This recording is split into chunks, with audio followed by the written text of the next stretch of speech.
Did you know that most billionaires today follow the same pattern of making big money? And it's all for a reason. Because John D. Rockefeller said once, "The most stable thing in the world is the ability to make money.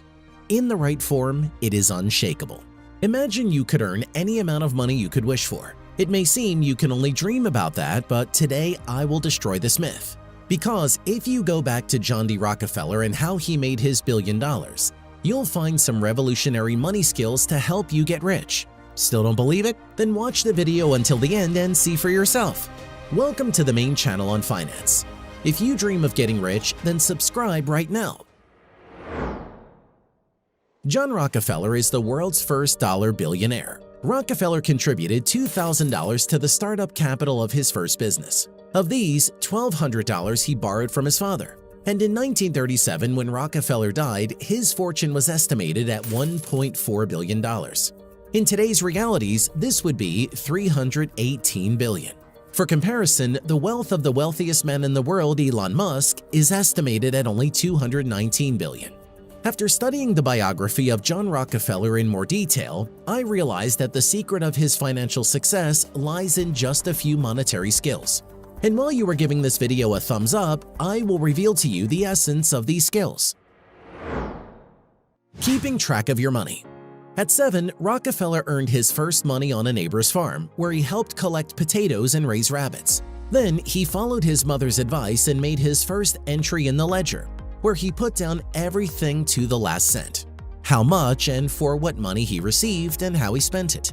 These analogs of the modern cash flow statement, one of the tools that are used to keep track of the business's finances. He held until his death, and John lived for 97 years. Rockefeller biographers like to mention that he grew up in a low-income family. Information on how much his father earned was not found.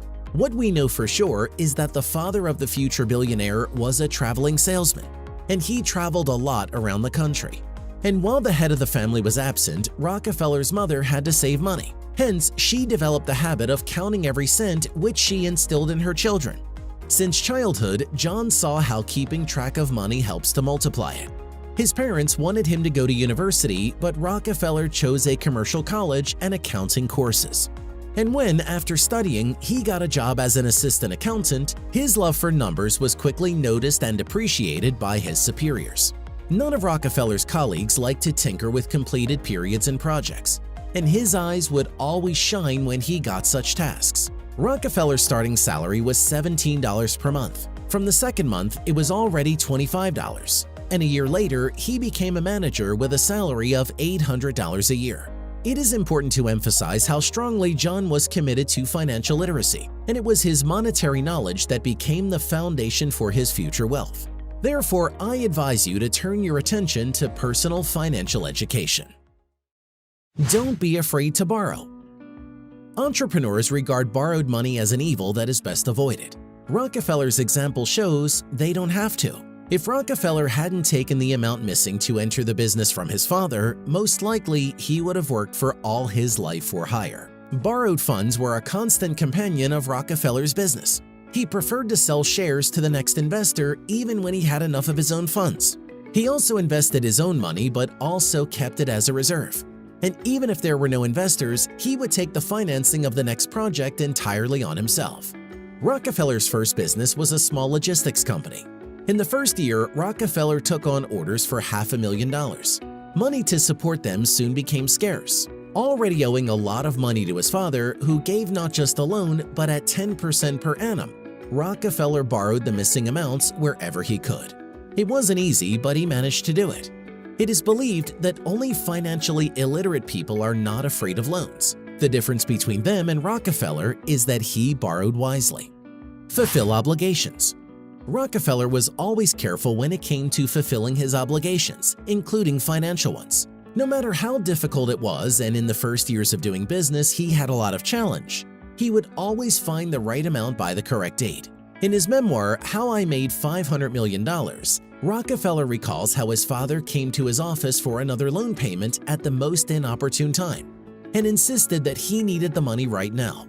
Rockefeller himself finds it difficult to say whether it happened by chance or whether his father specifically chose the dates for educational reasons. Anyway, each creditor, including his own father, received from him how much and when it was supposed to. Over time, bankers would take Rockefeller at his word, getting out all the contents of their safes for him. His reputation in financial matters was the best guarantee. So, you should not forget to monitor your credit history and financial reputation carefully. Each decision has its price. Rockefeller was able to borrow without any fear and regularly fulfilled his obligations because he did not act randomly. Each decision was carefully calculated in advance. When he borrowed money, he always took into account when and how much he would have to pay back, how he would return it, and how much he would earn on borrowed funds. If he invested his own money, he calculated when and how much he would multiply it. Rockefeller invested millions of dollars in his enterprises. If the investment showed an increase in production or a reduction in costs, which was converted into an increase in profits, Rockefeller did not skimp. Rockefeller was the first in the United States to stop hauling oil in wooden barrels on horseback and to start transporting oil in tanks by rail, driving entire trains across the country. It was he who stopped saving on the safety of refineries when he assessed the damage caused by constant fires. And the first American refineries were literally sheds. The oil men thought, oil is a profitable business, but soon it will be all pumped out, and therefore they did not see the point in investing in the infrastructure. When Rockefeller began to export oil, he required devices to transfer it from tanks to tankers quickly. Rockefeller, at his own expense, equipped the necessary railway stations with him. At first glance, he just gave them to the railroad for free.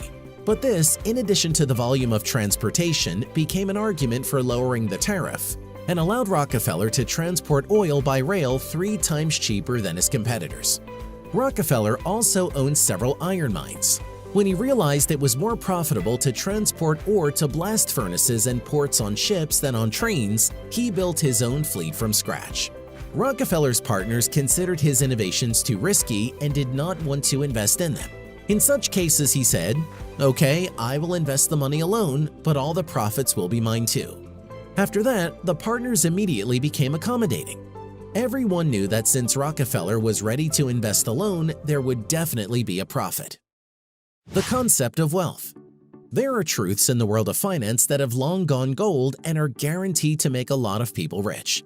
That's exactly what John Rockefeller's money skills are about. Their simplicity and accessibility may scare away most of you, but those who find the strength in themselves and can properly manage those will achieve their personal financial goals in no time. It's the main channel on finance. Subscribe and get rich.